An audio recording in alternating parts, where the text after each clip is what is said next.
Epstein வந்து அதான் நான் சொன்ன மாதிரி ஒரு wealth manager, tax planning, financial அட்வைசர்னு சொல்லி தான் அந்த உலகத்துக்கு தெரியும். அவன் வந்து ரொம்ப பெரிய பணக்காரன், அவன் வந்து ஒரு 5-6 வீடு வச்சிருந்தான் அப்படின்னு. அந்த 5-6 வீடு இவங்க எல்லாம் ஐலாண்டை பத்தி மட்டும் பேசுறாங்க. அது போய் உலகம் ஃபுல்லா அவன் என்னென்னமோ வச்சிருக்கான். ஐலாண்ட்னா நீங்க நினைக்கிற மாதிரி குட்டியாலாம் இல்லை, அது போகும் ஒரு தீவு, பெரிய தீவே அவன் வந்துதான். ஒரு மேக்ஸ் டீச்சரா ஒரு ஸ்கூல்ல ஜாயின் பண்றாரு. டிகிரி கிடையாது, அங்க 2 இயர்ஸ் வேலை பார்த்துருக்கான். ஸ்கூல்லயே ரெக்கமெண்ட் பண்ணியிருக்காங்க. எங்கன்னா வால் ஸ்ட்ரீட்ல ஒரு கம்பெனி, அந்த சேர்த்த இடத்துல சிஇஓட பொண்ணை டேட் பண்ணிட்டு இருந்தான்.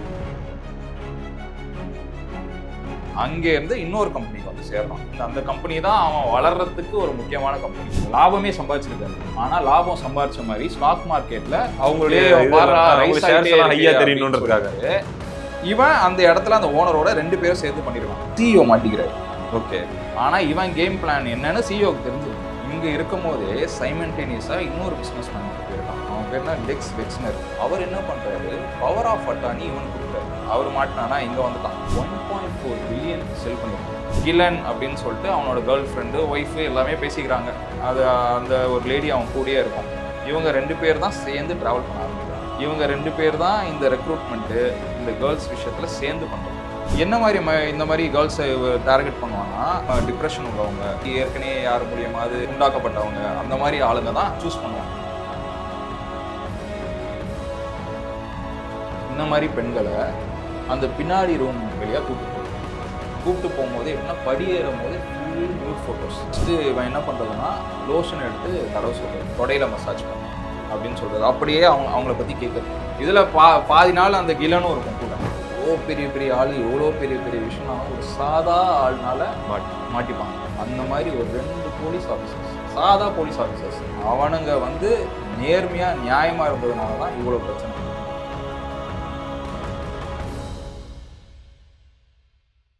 அனைவருக்கும் வணக்கம். இன்னைக்கு ரொம்ப ரொம்ப முக்கியமான, அதாவது இன்னைக்கு தேதிக்கு நம்ம ஊர் மட்டும் இல்லைங்க, உலகம் ஃபுல்லா எல்லாரும் பேசிட்டு இருக்கிற ஒரு விஷயம். சும்மா ஏதோ டைம் பாஸுக்கு பேசுற விஷயம் இல்லைங்க. ஒன்னொன்னு பார்க்கும்போது அப்படியே ஸ்டன் ஆகி மிரண்டு, டேய் எங்கடா வாழ்றோம் நம்ம, என்னடா நடக்குதுங்க, டேய் நம்மளாம் பெரிய மனுஷன், செலிபிரிட்டி, இவன்லாம் வந்து பார்த்தீங்கன்னா நல்லது பண்ணுவான், அல்லது வந்து ரொம்ப மரியாதை வச்சிருக்கோம் அப்படின்னா நினைச்ச உலகத்தில் இருக்கிற இவன் தான் அவன் தான்ட்டு இல்லை, உலகத்தில் இருக்கிற பல முக்கியமான புள்ளிகள் எல்லாமே எவ்வளோ வந்து மோசமான கீழ்த்தரமான நபர்களாக இருந்திருக்கிறாங்க அப்படின்ற மாதிரியாக பல பேச்சுகளை உருவாக்கி இருக்கிற ஒரு விஷயம். அது என்னன்னா, இந்த எப்ஸ்டீன் ஃபைல்ஸ் அப்படின்னு சொல்லி, எப்ஸ்டீன் ஐலாண்ட் அப்படின்னு சொல்லி ஒரு தீவு, அந்த தீவுடைய மர்மங்கள் என்ன அப்படின்ற மாதிரியான விஷயங்கள் தாங்க ஓடிட்டு இருக்குது. ஒன்னொன்னு பார்க்க படிக்க ரொம்ப பயமா இருக்குது. உங்களை மாதிரி தான் நானும் ரொம்ப அதை பத்தி கேள்விப்பட்டதில்லை, நிறைய அதை பத்தி நான் ஃபாலோ பண்ணதில்லை. ஆனா என்னுடைய நண்பர் சுரேன், அவர் இதை பத்தி கிட்டத்தட்ட 1 வருஷம் 2 வருஷமாவே நிறைய தகவல்கள், நிறைய செய்திகளை சேகரித்து வச்சிருக்காரு. கிட்டத்தட்ட இப்போ பாரிஸ் ஆலன் போன்றவர்கள் இந்த மாதிரி கன்ஸ்பிரசி தேரி பேசுறவங்கலாம் சொல்லி ஒரு இது ஓடிட்டு இருக்கும்ல, அதுல வந்து அந்த மாதிரியான நாட்கள் பேசும்போது இந்த சேட்டன் வர்ஷிப்பு, அது வந்து பார்த்தீங்கன்னா அதுல வந்து மனிதர்களை சாப்பிடுவாங்க, எதோ சொல்லுவாங்கல்ல, அப்பெல்லாம் வந்து என்னடா பேய் கதை சொல்றாங்க அப்படின்ற மாதிரி இருக்கும்.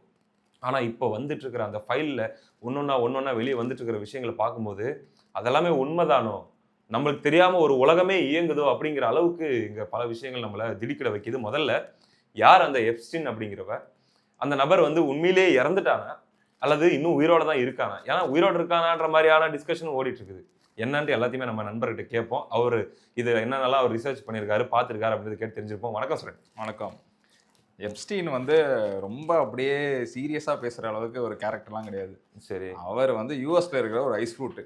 ஐஸ் ஃப்ரூட்னா ஐஸ் ஃப்ரூட்டுன்னு நம்ம ஆளு நிறைய பேர் பேசி கேள்விப்பட்டிருப்பீங்க. Okay, right. அந்த மாதிரி ஐஸ் ஃப்ரூட்னா என்னன்னா, பெண்களை வச்சு, பெண்களை சம்மந்தப்பட்டு அந்த தொழில் பண்றதா, தொழிலும் பண்றது, அபியூஸ் பண்றது, அதை வந்து என்ன சொல்றது, இந்த இலுமினாட்டி கல்ச்சர் சொல்லுவாங்க தெரியும். ஆமா, அந்த மாதிரி. ஆனா இதெல்லாம் பேய் கதை இல்ல, அப்படி உண்மையாவே வாழ்றாங்க. இதெல்லாம் உண்மை கம்ப்ளீட்டா இதெல்லாம் உண்மை.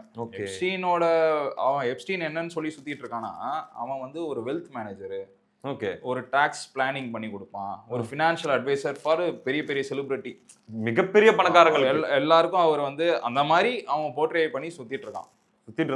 ஆமா, சுத்திட்டு இருந்தான்.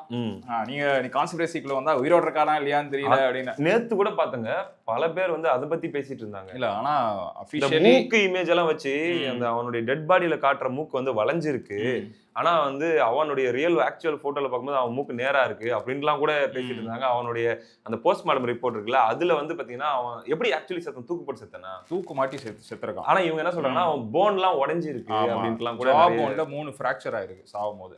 அது இருக்கு. அவன் வந்து சூசைட் பண்ணல, யாரோ கில் பண்ணியிருக்காங்க அப்படின்னு தான் பேசிக்கிறாங்க.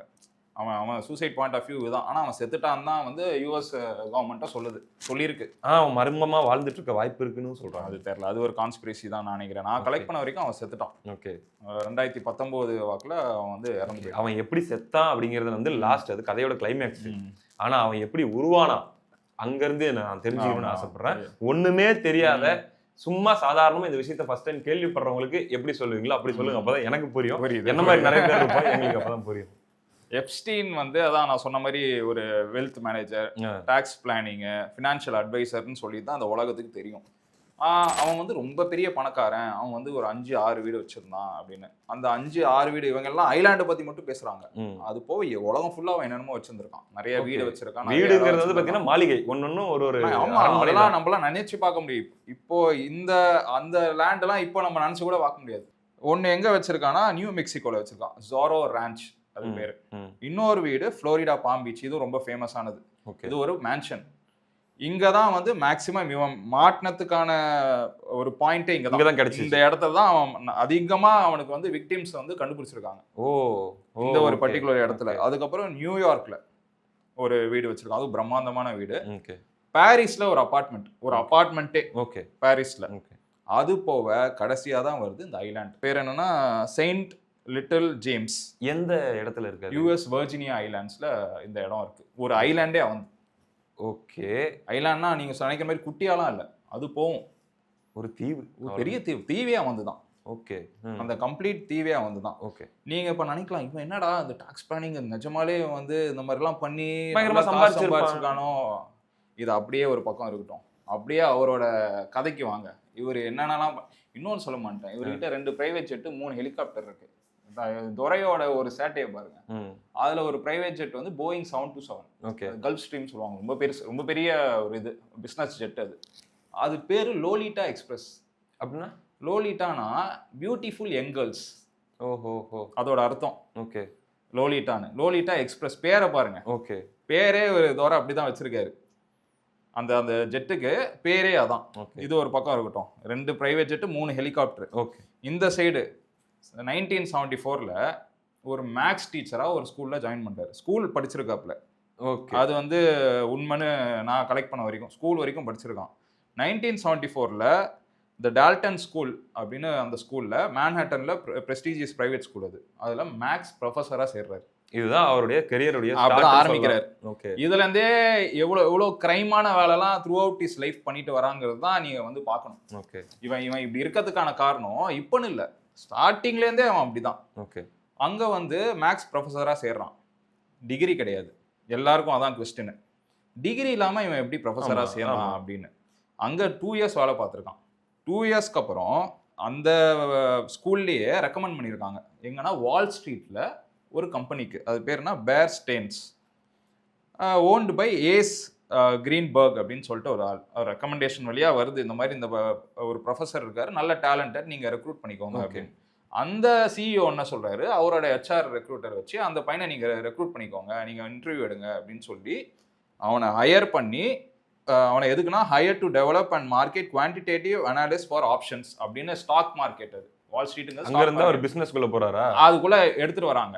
அவன் என்ன பண்றான், சேர்த்துக்கிட்டான் வேலையில. அவன் 2 மாசத்துல பேக்ரவுண்ட் செக்ல கண்டுபிடிக்கிறான், இந்த நாய் எஜுகேஷனல் குவாலிஃபிகேஷன்ல ஒண்ணுமே இல்லை, ஆமா ஒரு ஃப்ராட் வேலை பண்ணிட்டு வந்து சேர்ந்திருக்கான் அப்படின்னு. அவனை அங்கேருந்து ஃபயர் பண்றாங்க. ஓகே.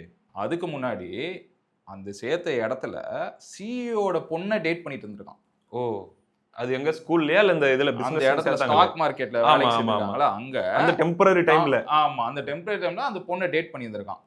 அவன் வந்து எஜுகேஷனல் குவாலிஃபிகேஷன்ல கிரைம் பண்ணியிருக்கான்னு தெரிஞ்சு அங்க கிக் அவுட் பண்ணிட்டாங்க. அங்கே இருந்து இன்னொரு கம்பெனிக்கு வந்து சேர்றான். அந்த கம்பெனி தான் அவன் வளர்றதுக்கு ஒரு முக்கியமான கம்பெனி. அது என்ன கம்பெனினா டவர் ஃபினான்ஷியல் கார்பரேஷன். இந்த சிஇஓ அவரோட ஆன் லைவ் இன்டர்வியூல சொல்லியிருக்காரு, நான் வாழ்க்கையிலே பண்ண பெரிய தப்பு இவனை நான் வேலைக்கு சேர்த்துக்கிட்டது தான். ஓகே. நான் இப்போ ரொம்ப ஃபீல் பண்றேன். இவன் இப்படி இவ்வளோ வந்து பணக்காரனா அவனுடைய மொத்த கதையும் தெரிஞ்சதுக்கு அப்புறம் இவர் ரிக்ரெட் பண்ணி சொல்றாரு. ஆமா, இவ்வளோ இவன் பணக்காரனா இருந்து இவ்வளோ பொண்ணுங்க வாழ்க்கை அழிச்சதுக்கு காரணம் நானும் ஒரு பங்கு அதுல இருக்கேன். இவர் யாருன்னா இந்த டவர்ஸ் ஃபினான்ஷியல் கார்பரேஷனோட சிஇஓ. இவர் வந்து இவனை பார்த்து யூரோப்ல ரெக்ரூட் பண்றாரு. இவனுக்கு ஏதோ வால் ஸ்ட்ரீட்லாம் வேலை செஞ்சிருக்கான், நிறைய கதை தெரியும். இதெல்லாம் வந்து இவன் பெரிய பெரிய ஆட்களுக்கு பிம்பா மாறதுக்கு முன்னாடி இதெல்லாம் பிம்பா மாறுறது இதுக்கப்புறம். ஓகே, பிம்பா இவன் ஏன் பிம்பா மாறினாத்துங்கிறது ஒரு அதுவே ஒரு கதை இருக்கு. அவன் வந்து ஒரு ஸ்டேஜ்ல கண்டுபிடிக்கிறான் இந்த ஒரு விஷயம் வந்து எல்லாரும் பயப்படுறாங்க. அந்த கதை தான் நான் சொல்லிட்டு இருக்கேன். அதை வச்சுதான் அவன் வந்து எவல்யூஷனே கொண்டு வரான், மொத்த பேரையும் கைக்குள்ள வைக்கிறான், எல்லாரையும். அதை வந்து கத்துக்கிறான். இனிஷியலா ஒரு ஸ்டேஜ்ல அவன் பார்த்துட்டு அதுக்கப்புறம் அவன் பணக்காரங்கிற ஒரு தோற்றத்தை வச்சு எல்லாரோடையும் பழகி எல்லாரோட வீக் ஸ்பாட்டை வச்சு விளாடுறான். ஆனா இப்ப அடுத்து எங்க வரேன்னா, இந்த இடத்துல அவனும் ஒரு ஸ்டாக் மார்க்கெட்டோட ஆஃபீஸ் தான் இது. இவங்க என்ன பண்றாங்க, இப்ப நடுவில் ஹைதராபாத்ல சத்தியம்னு சொல்லிட்டு ஒரு கம்பெனி மூடி இருப்பாங்க. அவங்க என்ன பண்ணிருப்பாங்க, ஃபால்ஸா அக்கௌண்ட் ஃபில் பண்ணுவாங்க. லாபமே சம்பாதிச்சிருக்காது, ஆனா லாபம் சம்பாதிச்ச மாதிரி ஸ்டாக் மார்க்கெட்ல அவங்களுடைய இவன் அந்த இடத்துல அந்த ஓனரோட 2 பேரும் சேர்ந்து பண்ணிருக்காங்க. ஓகே, 2 பேரும் அந்த ஃப்ராட ரொம்ப வருஷமா பண்ணியிருந்திருக்காங்க அங்க அந்த நாட்டுல இந்த கம்பெனில டவர்ஸ் ஃபினான்ஷியல் கார்பரேஷன்ல பண்ணிருக்காங்க. அந்த சிஇஓவும் சேர்ந்து தான் பண்ணிருக்கான். அசட்ஸை இஷ்டத்துக்கு போடுறது, எல்லாமே இஷ்டத்துக்கு போகுது. $477 மில்லியன் கிட்ட இதோட ஒர்த். இதோட காலகட்டம்லாம் எந்த டைம்? இந்த காலம் 1986. ஓகே, அந்த 74ல சேர்றான், 86ல இந்த ஸ்டேஜுக்கு வந்துடுறான். 1974ல ஸ்கூல்ல சேர்றான், 1976ல 86ல இந்த ஸ்டேஜுக்கு வந்துடுறான். வால் ஸ்ட்ரீட்ல ஒரு கம்பெனில வேலை செய்யறான். அதுக்கப்புறம் 1986ல டவர் ஃபினான்ஷியல் கார்பரேஷன்ல வந்து வேலை செய்யறான். அந்த சிஇஓ கூட சேர்ந்து ஏகப்பட்ட தில்லுமுள்ளு எல்லாமே பண்ணி மில்லியன்ஸ்ல சம்பாதிச்சான். அதுக்கப்புறம் என்ன ஆகுது, சிஇஓ மாட்டிக்கிறாரு. ஓகே, சிஇஓ மாட்டி 20 இயர்ஸ் அவருக்கு வந்து பிரிசன் சென்டென்ஸ் கொடுக்குறாங்க. ஆனா இவன் கேம் பிளான் என்னன்னு சிஇஓக்கு தெரிஞ்சிருக்கு. நான் எதுவுமே காரணம் இல்லைங்க, சிஇஓ அவர் தான், நீங்க அவரை தானே கேட்கணும், நான் இதுல எதுவும் பண்ணல. ஆஃப் ஒர்க் சொல்றாரு, இவன் இதை பண்ணுவான்னு எனக்கு முன்னாடியே தெரியும், நான் அதை யோசிச்சுட்டு தான் இருந்தேன், நான் அதை மிஸ் பண்ணிட்டேன் அப்படின்னு இந்த சைடு இப்படி ஒரு ஸ்டோரி இருக்கா. இங்க இருக்கும் போதே சைமல்டேனியஸா இன்னொரு பிசினஸ் மேன் கிட்ட போயிருக்கான். அவன் பேர்னா லெக்ஸ் வெக்ஸ்னர். அது வந்து டாப் பிராண்ட் அந்த டைம்ல, அந்த சமீபத்தில் Abercrombie and Fitch, Victoria Secret and the Limited top brands கேள்விப்பட்டிருப்பீங்களே, எல்லாரும் கேள்விப்பட்டிருப்போம். இது வந்து இந்த இன்னர் வேஸ், அந்த மாதிரி லேடிஸ் இன்னர் வேஸ், அந்த மாதிரி கம்பெனி. ஏபர்க்ராம்பி அண்ட் ஃபிட்சும் அந்த மாதிரி உடைக்கான ஒரு கம்பெனி தான்.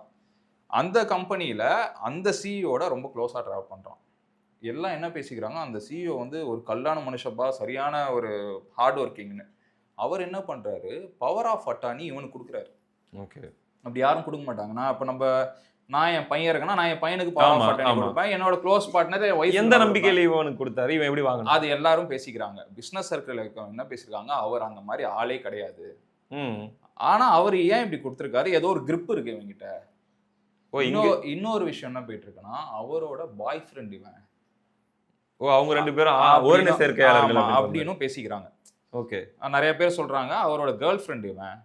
ஓகே, அதான் 2 பேரும் ஓரின சேர்க்கையாளர்கள்ன்ற மாதிரி. அவன் பவர் ஆஃப் அட்டானி இவங்கிட்ட இருக்கு. இவன் வந்து அங்க வேலை செய்யும் போது இவங்கிட்டயும் ஃப்ரெண்டா இருந்திருக்கான். ஓகே, இங்க அங்க ஃப்ராட் பண்ணும்போது இவங்கிட்டயும் ஃப்ரெண்டா இருக்கான். ஓகே, எப்படின்னா ஆல்டர்னேட் ஆப்ஷன் அவன் வச்சிருக்கான்.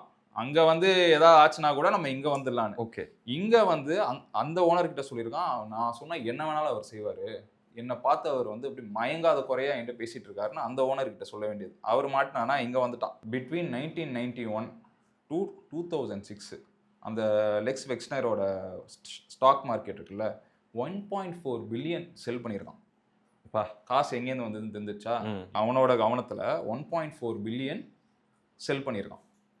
அவன் காசு எங்கேருந்து வந்தது அப்படிங்கிறதுக்கு உங்களுக்கு ஒரு ஐடியா கிடைச்சிருக்கும். இப்போ எங்க இருந்தது 1.4 பில்லியன் செல் பண்ணிருக்கானே ஸ்டாக் மார்க்கெட்ல லெல்ஸ் வில்சனரோட. அது புரியுதா? எனக்கு புரியல உண்மையிலேயே. எங்க இருந்து வந்ததுன்னா எங்க இருந்து வந்து ஸ்டாக் மார்க்கெட்ல அவரோட ஷேர்ஸ் செல் பண்ணிட்டான். பவர் ஆஃப் அட்டானி அவங்கிட்ட இருக்கு. ஓகே ஓகே ஓகே, அவரோட கம்பெனி ஆல்மோஸ்ட் ஓனர் மாதிரி. எங்க வேணாலும் கையெழுத்து போட்டு என்ன வேணாலும். ஓகே ஓகே, 1.4 ஸ்டாக் மார்க்கெட்டோட அவர் ஷேர் வேல்யூ 1.4 பில்லியனை செல் பண்ணிருக்கான். ஓகே, செல் பண்ணி அந்த காசை என்ன பண்ணா ஏது பண்ணான்னு யாருக்குமே தெரியாது. இதுதான் இவன் வந்து காசு சம்பாரிச்சது. இதுக்கப்புறம் தான் அவனோட மற்ற டிராவல்லாம். அவன் அதுக்கப்புறம் தான் இன்டர்நேஷனல் மாற ஆரம்பிக்கிறான். இந்த ஒரு விஷயத்துல அவன் எல்லாம் இன்னொன்னு என்ன பேசிக்கிறாங்க, இவரோட ரொம்ப க்ளோஸா இன்டிமசியா இருந்த ஏதோ ஒரு ப்ரூஃப் அவங்ககிட்ட இருக்கு. ஓகே. அதனால கூட இவர் வந்து சரண்டர் ஆயிட்டாரோ அப்படின்னு அது ஒரு கான்ஸ்பிரசி போயிட்டு இருக்கு. இதுக்கப்புறம் தான் அடுத்த ஸ்டெப். கிலன் அப்படின்னு சொல்லிட்டு அவனோட கேர்ள் ஃப்ரெண்டு, ஒய்ஃபு எல்லாமே பேசிக்கிறாங்க. அது அந்த ஒரு லேடி அவன் கூடயே இருக்கும். இவங்க 2 பேர் தான் சேர்ந்து டிராவல் பண்ண ஆரம்பிக்கிறாங்க. இவங்க 2 பேர் தான் இந்த ரெக்ரூட்மெண்ட்டு, இந்த கேர்ள்ஸ் விஷயத்துல சேர்ந்து பண்றது. ஸோ இது வரைக்கும் பிசினஸ் மேனா இருக்கான், ஒரு ஃப்ராடா இருக்கான், அல்லது கூட இருக்கிறவங்க கிட்ட ஏதோ ஒரு விதத்துல வந்து அவன் கொள்ளையடிக்கிறான், எல்லாம் பண்ணான், ரைட்டு. ஆனா இன்னைக்கு நம்ம கேள்விப்படுற பேர்லாம் யாரு? இன்னைக்கு யூஎஸ் பிரசிடென்ட் ஆகட்டும், மற்ற நாட்டில் இருக்கக்கூடிய முக்கியமான ஆட்கள் ஆகட்டும், அந்த யூஎஸ்ல இருக்கக்கூடிய செலிபிரிட்டிஸ், பெரிய பெரிய எல்லாரும் பார்த்து வியந்து மிரண்டு போன செலிபிரிட்டிஸ் மட்டும் இல்ல, உலகம் ஃபுல்லா இருக்கிற செலிபிரிட்டிஸ், இந்தியால இருக்கக்கூடிய செலிபிரிட்டிஸ், பாலிவுட் செலிபிரிட்டிஸ் பேர்லாம் அடிப்படுது. அது கதையா உண்மையான்னு தெரியல. பார்க்க வேண்டிய விஷயம். நிறைய பேர் சொல்லிட்டு இருக்காங்க. தெரிஞ்ச பேரு பில் கேட்ஸ், இவங்க எல்லாம் மாட்டினாங்க, பில் கிளின்டன், இன்னும் 2 பேரை விட்டாங்க. ஃபீமேல் செலிபிரிட்டிஸ் பேர்லாம் கூட இருக்கு, செலிபிரிட்டிஸும் இருக்காங்க. பக்கிங்ஹாம் பேலஸ் உலகத்திலே வந்து ரொம்ப அதிக அட்டென்ஷன் உள்ள ஒரு இடம். அதுல பிரின்ஸ் ஆண்ட்ரூ மாட்டியிருக்காரு. யாருங்க அவரு? பிரின்ஸ் ஆண்ட்ரூங்கிறது ராயல் ஃபேமிலியில எலிசபெத்தோட பையன். அவரும் அந்த ஐலாண்ட், அவரும் அந்த ஐலாண்ட் போயிருக்காரு. அவரும் நிறைய பொண்ணுங்களை அபியூஸ் பண்ணியிருக்காரு. அது போக ஏங்க இவர் இருப்பாருங்க, ஒரு சயின்டிஸ்ட் வீல் சேர்ல. ஆமா, ஸ்டீஃபன் ஹாக்கிங். அவர் பேர்லாம் அடிப்படுதுங்க. என்னங்க இது? அவர் என்ன பண்ணாரோ எதை பண்ணாரோன்னு. ஆனா அவர் அங்க இருந்த போட்டோஸ் எல்லாம் வெளியே வந்துருச்சு. அவர் பேரும் இருக்கு. இது இவங்க இன்வால்வ்னா வெறும் இந்த மாதிரி அஃபண்டர்ஸ், அபியூசர்ஸ்னு கிடையாது. மெயில் டிரான்ஸ்ஃபர் பண்ணிக்கிட்டவங்க கூட அந்த லிஸ்ட்ல வராங்க. ஓகே, எல்லாருமே இதை பண்ணாங்கன்னு நம்ம சொல்ல முடியாது. மெயில் வந்து கில்லனுக்கு அனுப்பிச்சிருக்காங்க, அந்த அவங்க கேர்ள் ஃப்ரெண்ட் இருக்குல்ல, அதுக்கு அமிச்ச அந்த ப்ரூஃப்ஸ்லாம் இருக்கு. ஸோ அதனால இவங்கலாம் இன்வால்வ் இவனோட அப்படின்ற மாதிரி வராங்க. ஆனா அந்த ஐலாண்டுக்கே போனவங்க அப்படின்றதுலாம் ட்ரம்ப் போனவங்கள, அந்த ஐலாண்டு ட்ரம்ப் போயிருக்காரு. இவர் இன்னொரு மேன்ஷன் சொன்ன தெரியுமா? அந்த மேன்ஷன்ல இருந்து 2 தெரு தள்ளி ட்ரம்ப்போட மேன்ஷன் ஒன்று இருக்கு. அப்படியா? ஆமா, ட்ரம்ப் ஒரு மேன்ஷன் வச்சிருக்காரு. லாங் டர்மா அவங்க டிராவல் பண்ணிருக்காங்க. நம்ம வந்து ஆக்சுவலி 10 இயர்ஸ் மேல அவங்க 2 பேரும் ஒண்ணா டிராவல் பண்ணிருக்காங்க. நம்ம இது வரைக்கும் சொல்லிட்டு வந்த ஹிஸ்டரிக்குள்ள இன்னும் ட்ரம்ப் வரல, இந்த ஸ்டோரிக்குள்ள இனிமே தான் வராங்க. ட்ரம்ப் தான் இருக்கு. அததான் நம்ம இனிமே அடுத்த இதுல நம்ம அததான் தொடர்ச்சியா பேச போறோம். சொல்றாரு நிறைய இடத்துல, என்ன மாதிரியே அவரும் ஒரு லேடிஸ் மேன், அவருக்கும் வந்து பெண்கள் பிளே பாய்ன்ற மாதிரி, பெண்கள்னா அவருக்கும் ரொம்ப பிடிக்கும் அப்படின்னு சொல்றாரு. ட்ரம்ப் நிறைய இடத்துல இதை சொல்றாரு. அதாவது எப்ஸ்டீன் அப்படிங்கிற ஒருத்தன் எப்படி உருவானா அப்படிங்கிற வரைக்கும் தான் இப்ப நம்ம பார்த்துட்டு இருக்கோம். ஒரு ஆளா எப்படி ஆனான்ற வரைக்கும் தான் பார்த்துட்டு இருக்கோம். அடுத்து அவன் எப்படி ஒரு டானா ஆனா, அந்த டான்ல சொல்ல, அந்த தொழில்ல எப்படி டானா. ப்ரோ, நான் இதை சீரியஸான அவனை டானா தான் நான் ஒரு வகையில பாக்குறேன். ஏன்னா இது வெறுமனே போயிட்டு ஃபன் பண்ற வாழ்க்கை அப்படின்ற ஒரு விஷயத்துக்குள்ள மட்டும் நம்ம அதை பார்க்க முடியாது. ஏன்னா பெரும்பாலும் இதுல சிறுமிகள் இன்வால்வ் ஆன விஷயமா இருக்குது. நிறைய முதல்ல அந்த சிறுமிகள்லாம் யாரா இருப்பாங்க, எங்கேருந்து யார் வீட்டு பிள்ளைங்க, அவங்க கடத்தப்பட்டவங்களா, பல கேள்வி வருது இல்லை இந்த இடத்துல. பல பெரிய பெரிய பணக்காரர்கள்லாம் அவங்க விருந்தாக்கப்பட்டாங்க. இது போக மனித மாமிசம்லாம் அங்க சாப்பிட்டாங்கன்ற மாதிரிலாம் கூட ஒரு கதை ஓடுது. ஸோ இவ்வளவும் ஒரு தீவுக்குள்ள நடந்துட்டு இருந்திருக்கு. தீவுன்னு இல்லை, அதுதான் அதோட எல்லா இடங்கள்லயும் நடந்துட்டு இருந்திருக்கு. ஆமா, எப்படி இதெல்லாம் வந்து ஃபிலிம் ஆச்சு, எப்படி இதெல்லாம் எடுத்து வச்சாங்க, அவ்வளவு செலிபிரிட்டிஸ் உடைய, அது வந்து பாத்தீங்கன்னா ஒரு வெப்சைட்ல போட்டு 100 போட்டோவை இறக்கிட்டே இருக்காங்க. எல்லாமே இந்த பிளாக் மார்க் பண்ணி ஃபேஸஸ் எல்லாம் மறைச்சு இறக்கிட்டே இருக்காங்க. நான் இப்ப அதுக்கு வரேன். சிறுவியை பத்தி நீங்க பேசுறீங்களா, எப்படி ரெக்ரூட் பண்றான், எப்படி வந்து இவங்களை கொண்டு வராங்கன்னு. பொதுவாவே இந்த மாதிரி செக்ஷுவல் பிரெடேட்டர்ஸும் வாங்க, இதெல்லாம் ஒரு சைக்கோத்தனமான இது இல்லை. ஆமா, இவங்களுக்கு மைனர்ஸ் பிடிக்கும். ஓகே, என்ன மாதிரி இந்த மாதிரி கேர்ள்ஸை டார்கெட் பண்ணுவானா, ரொம்ப மனம் டிப்ரெஷன் உள்ளவங்க, ரொம்ப அவங்களுக்கு ஒரு பாஸ்ட் ட்ராமா இருக்கும், இல்லை அவங்க வந்து செக்ஷுவலி ஏற்கனவே யார் மூலியமாவது ஏதாவது பிரச்சனையில உண்டாக்கப்பட்டவங்க, அந்த மாதிரி ஆளுங்க தான் சூஸ் பண்ணுவான். இந்த டீன்ஸுக்கெல்லாம் ஃபேஷன் ஷோ நடத்தி அந்த ஷோலெல்லாம் வந்து நம்மளால ட்ரம்ப் உட்காந்துருந்தாரு. இவன் என்ன பண்ணுவான், கஷ்டப்படுறவங்க யாருக்கு பண தேவை இருக்கோ அவங்கள தான் டார்கெட் பண்ணுவான். அதாவது விக்டிம்ஸ் சொல்றீங்க? ஆமா ஆமா. அந்த கிலன் அவன் கூட சுத்ததுல அதுக்கும் அதான் வேலை. பார்ட்டிக்கெல்லாம் போனா இந்த மாதிரி ஒரு யங் கேர்ள் இருக்குன்னா அதுக்கிட்ட, நீ இந்த மாதிரி வா, நீ கஷ்டப்படுற, உனக்கு ஒரு ஆப்பர்ச்சுனிட்டி தரேன், நான் உனக்கு ஹெல்ப் பண்றேன் அப்படின்னு சொல்லி அவங்க வீட்டுக்கு கூப்பிடுறேன். விக்டிம்ஸ் எல்லாருமே உயிரோடு இருக்காங்களா பிரதர்? விக்டிம்ஸ் கணக்கே இல்லை. நான் ஆக்சுவலா அந்த விக்டிம்ஸ் பேர் எழுதிக்குள்ள நம்ம போக ஆரம்பிச்சோம்னா பேர் எழுதி வச்சிருக்கேன். அவங்களுக்கு நீங்க வந்து இந்த இடத்துல அவங்க தான் சிங்கப்பெண். அந்த தனியா பேசுவோம். ஸோ இப்ப அவன் வந்து இவன் எப்படி ரெக்ரூட் பண்றாங்கிறத நான் சொல்றேன். ஒரு பொண்ணை பார்க்கறானா, அந்த கிலன் தான் ஆரம்பிச்சு வைக்கும். அது போய் நீ கஷ்டப்படுற நீ வா அப்படின்னு சொல்லி அவன் ஹெல்ப் பண்றான்னு சொல்லி அவங்க வீட்டுக்கு கூப்பிடுவாங்க தனியா. அவங்க வீட்டுக்கு வரும்போது என்ன பண்ணும், எனக்கு வந்து இந்த மாதிரி மசாஜ் பண்ணி விடு. நீ எனக்கு மசாஜ் பண்றேன்னா அங்க மசாஜ்ங்கிறது ஒரு வேலை. ஓகே. இவன் அதை கையில எடுத்துக்கிறான். நீ மசாஜ் பண்ணி விடு, உனக்கு $200 தருவேன். $200 நீங்க பாருங்க. அப்ப 20 வருஷத்துக்கு 25 வருஷத்துக்கு முன்னாடி 1 to 5 அந்த டைம்ல. சோ அவன் பில்லியனர் ஆனதுக்கு அப்புறம் இந்த நெட்வொர்க் கிரியேட் பண்ண இந்த ஆரம்பிக்கிறான். நெட்வொர்க் இது வந்து நம்மளுக்கு தெரிஞ்சது. அவன் என்ன பண்ணான்னு யாருக்குமே தெரியாது. எல்லாம் ஏன் 2000க்கு முன்னாடியே கூட அவன் அந்த இது ஆமா 1995லயே அவன் மேல ஒரு கேஸ் இருக்குங்க. 1995லயே ஸ்டார்ட் பண்ணிட்டான். எப்படின்னா ஒரு 2 பொண்ணுங்களை ஒரு ஆர்டிஸ்ட் இல்ல பிக்கஸ்ட் செலிபிரிட்டிஸோட அவனுக்கு கனெக்ஷன் வந்தது வந்து லேட்டர் தான் கனெக்ட் ஆகுது. இல்ல இந்த டிராவல்லயே கனெக்ட் ஆகுது. டிராவல்லயே அப்படியே ஒரு நெட்வொர்க் பெருசாகுது. இத நான் அவனை பத்தி சொல்லிட்டு இருக்கேன். ஆல்டர்னேட்டா இந்த விஷயங்கள்லாம் போயிட்டு தான் இருக்கு. இவன் எப்படி ரெக்ரூட் பண்றான்னு நான் உங்களுக்கு சொல்றேன். ரெக்ரூட் பண்ணிட்டு அவங்களை எப்படி வந்து அந்த தொழிலுக்குள்ள கொண்டு போறான், மேன்ஷனுக்கோ கூப்பிட்டு வரான் அப்படிங்கிறது தான். $200 கான்செப்ட். இப்போ நீங்க வந்து ஒத்துக்கல, அந்த பொண்ணு வந்து ஒத்துக்கல, பயப்படுனா அந்த பொண்ணு கிட்ட சரி உனக்கு பிடிக்கல, நீயும் ஃப்ரெண்ட்ஸ் யாராவது இருந்தாங்கன்னா நீ கூப்பிட்டு வா, அதுக்கு உனக்கு ஒரு ஆளுக்கு நான் உனக்கு $200 தரேன் அப்படின்னு சொல்லி கூப்பிடுறது. ஓகே. இதுல நிறைய பேர் வந்து குடும்ப கஷ்டத்தினால எல்லாம் ஒரு ட்ராமால இருக்கிறவங்க, அவங்களுக்கு என்ன நடக்குதுன்னே தெரியாது. இதுல பாதி பேருக்கு அவங்களுக்கு வந்து கத்துறதா அழுறதா ஓடுறதா தெரியாது.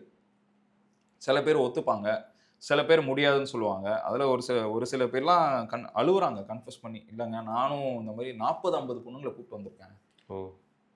ஒரு இந்த சைக்கிள் வந்து கணக்கே வைக்க முடியாது. அந்த கிரைம் பண்ணும்போது அவங்களும் மைனர். ஆமா, அதனால இப்போ அவங்க மேல வந்து தண்டனையும் கொடுக்க முடியாது. ஆமா, சட்டப்படி ஆக்சுவலா அவன் பண்ண மிஸ்டேக் தப்பு, இவங்க மேல நீங்க அந்த டைம்ல மத்த மைனர்ஸை கூட்டு வந்தவங்களும் மைனர்ன்றனால அவங்களுக்கு மேலே நீங்க தண்டனை கிடையாது. அதுவும் ஒரு சேஃப் கார்டு பண்ணியிருக்கான். அவங்க மேலேயும் தண்டனை எடுக்கலாம் கூப்பிட்டு வரதுனால. அவங்க தான் இப்போ வளர்ந்துருவாங்களே, கேஸ் வரும்போது வளர்ந்துட்டாங்க. ஆனா அவங்களாம் வந்து ஒத்துக்கிட்டாங்க, இந்த மாதிரி என்னையும் யூஸ் பண்ணியிருக்கான். அது ஒரு லிஸ்ட் போயிட்டே இருக்கு. ஓகே. இதுல என்னன்னா அந்த மேன்ஷன் நான் சொன்னேன் தெரியுமா, அந்த ஃப்ளோரிடால அந்த மேன்ஷன் பாம் ஐலாண்ட், அந்த மேன்ஷன்ல தான் இந்த ரெக்ரூட்மெண்ட் இந்த எல்லாமே நடக்குது. வீட்டு ஸ்டார்டிங்ல வீட்டுக்கு 2 என்ட்ரன்ஸ். அந்த வீடு பார்த்தீங்கன்னாலே பிரம்மாண்டமா இருக்கும். அந்த வீட்டு ஸ்டார்டிங் என்ட்ரன்ஸ், வீட்டோட எண்ட் என்ட்ரன்ஸ். ஸ்டார்டிங் என்ட்ரன்ஸ்ல அப்படியே லக்ஸரியா அப்படியே பெரிய பெரிய தலைவர்கள் செலிபிரிட்டியோட போட்டோ எடுத்தது. ஓகே. வீட்டுக்கு பின்னாடி பக்கம் போனீங்கன்னா ஒரு ஸ்டீம் ஏரியா, ஒரு ரூமு, ஒரு மசாஜ் ஏரியா.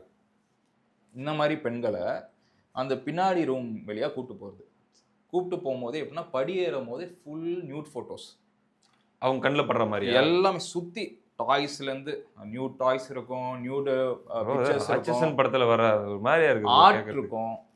அதுவும் சின்ன பெண்கள், நீங்க வந்து பெரிய சின்ன பெண்கள். சோ மெண்டலி அவங்கள அப்படியே ஒரு மாதிரி அதுக்குள்ள வரும்போது சில பேர்லாம் அதை பார்த்து ரொம்ப ஐயோ ரொம்ப வீடா இருக்கு, ஹாரர் மாதிரி இருக்கு, எனக்கு அந்த இடத்துல ரொம்ப பயந்தேன், நானு என்ன பண்றதுனே தெரியலன்னு சொன்னவங்க தான் அதிகம். இந்த மாதிரி இடத்துல அப்படிதான் அவங்களை கூட்டிட்டு போறேன் முதல் தடவை வரும்போதே. ஆமா, அந்த நீங்க அதை பார்த்து தானே போவீங்க. Okay okay. அது என்ன மாதிரி ஒரு என்ன தாக்கத்தை ஏற்படுத்தி பண்றான்னு தெரியல. உங்களுக்கு மசாஜ் டேபிள் இருக்கும். ஃபர்ஸ்ட் இவன் என்ன பண்றதுன்னா லோஷன் எடுத்து தடவை சொல்றது, அது கெஸ்ட்டுக்கு. ஆமா, அந்த பெண்கள்ல எனக்கு வந்து காலில் மசாஜ் பண்ணு, அதுக்கப்புறம் தொடையில மசாஜ் பண்ணு அப்படின்னு சொல்றது. அப்படியே அவங்கள பத்தி கேட்கறது, நீ என்ன பண்ற ஏது பண்ற, நீ ரொம்ப அழகா இருக்க. இவன் தான் கெஸ்டா ஃபர்ஸ்ட் ஆரம்பத்துல ரெக்ரூட் பண்றாரு அவர். சோ அவர் தான் கெஸ்ட். இதுல பாதி நாள் அந்த கிலனும் இருக்கும் கூட. ஓகே. அதுவும் சேர்ந்து தான் இந்த வேலையை அவங்க பண்றாங்க. ஆமா கிலன் வந்து இப்போ வரைக்கும் நான் வந்து பண்ணல அப்படின்னு சொல்லி தான், இப்போ பிரசன்ட் வரைக்கும் நான் எனக்கும் அதுக்கும் தொடர்பு இல்லைன்னு தான் அவங்க உயிரோட தான் இருக்காங்க. ஓகே. அவங்கள வந்து வெளியே இருக்காங்களா? இவன் செத்த ஒரு வருஷத்துல அவனை அரெஸ்ட் பண்றாங்க. இப்போ அவங்க வெளியே இருக்காங்களா உள்ள இருக்காங்களா? உள்ளதான் இருக்காங்க. அவங்களுக்கு வந்து 25-30 வருஷம் சென்டென்ஸ் இம்ப்ரிசன்மென்ட் ஃபைட் பண்ணிட்டு இருக்காங்க அவங்க கோர்ட்ல. ஸோ இது வந்து இந்த பெண்கள்லாம் வராங்களே, நான் சொல்றவங்களா இன்டைரக்ட் ரெக்ரூட்டர்ஸ். ஓகே. இந்த பெண்கள்லாம் வேற வழி இல்லாம சரி நம்ம தப்பிக்கணும், காசு, சில பேர் முக்காவாசி பேர் இதுல இன்வால்வ் ஆகிறதே காசுனாலதான். அவங்களுக்கு தெரியாது, அந்த ஏஜ்ல அவங்களுக்கு தெரியும் சரி காசு வருதுன்னா இவங்கலாம் அது பண்ணுவாங்க அப்படின்னு. இவங்கலாம் இன்டைரக்ட் ரெக்ரூட்டர்ஸ், இவங்களுக்கு தெரியாது இவங்க வந்து காசுக்காக பண்றாங்க. கிலனே ஒரு ரெக்ரூட்டர் தான். அவன் கேர்ள் ஃப்ரெண்டே ஒரு ரெக்ரூட்டர் தான். இவங்க என்னன்னா இந்த த்ரீசம் ஓகே அதுவும் இன்வால்வ் ஆகும். ஓகே. வேற ஒரு பொண்ணை கூட்டு போனா அது ஃபர்ஸ்ட் ஸ்டார்ட் பண்ணும். அது வந்து அந்த பொண்ணோட என்ன மைண்ட் செட்ல இருக்குன்னு தெரிஞ்சுக்கும். இன்னொரு 4 ரெக்ரூட்டர்ஸ் இருக்காங்க, அவங்க டைரக்ட் ரெக்ரூட்டர்ஸ். அவங்க ஒரு 4 பேர் இருக்கு. அவங்க 4 பேர்னா அவங்க வேலையே தான். ஒரு பார்ட்டிக்கு போயிட்டு அந்த பார்ட்டியில இருக்கிற சின்ன சின்ன பொண்ணுங்க இவங்க டார்கெட் பண்றதே மைனஸ் தான். அதனால தான் இவன் ரொம்ப ஈஸியா மாட்டிட்டான். அடல்ட்ஸ்னா கூட மாட்டிருக்க மாட்டான். ஃபுல்லாவே மைனஸ் தான். பிலோ 16 மேக்ஸிமம் 14, 15, 13 இயர்ஸ் ஓல்ட்லாம் இருக்குதுல்ல. ஓகே. அந்த பொண்ணுங்க வந்து டைரக்டா ரெக்ரூட் பண்ணி உனக்கு காசு வரும், உனக்கு படிப்புக்கு யூஸ்ஃபுல்லா இருக்கும். படிப்பு அப்படிதானே ஏதோ ஒரு ஜஸ்டிஃபிகேஷன் காரணம் வேணும்ல. யூஎஸ்ல வந்து ஒரு படிப்பு செலவெல்லாம் அந்த டைம்லாம் நம்ம கனவு தானே யூஎஸ்ன்னு போறதே.